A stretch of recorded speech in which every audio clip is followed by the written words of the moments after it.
జరిగిందివో ప్రమాదం ఏముంది నీ ప్రమేయం, దేహానికైన గాయం ఏ మందుతోను మాయం.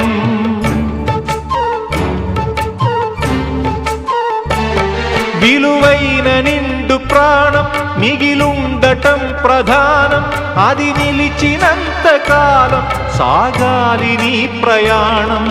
స్త్రీల తనువులోనే శీలమున్నదంటే పురుష స్పర్శతోనే తొలగిపోవునంటే, ఇల్లాళ దేహాలలో శీలమే ఉండదనా, భర్తన్న వాడెవ్వడు పురుషుడే కాదువనా.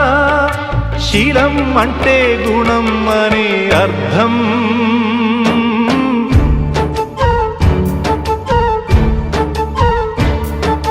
నువ్వేమి చేశావు నేరం,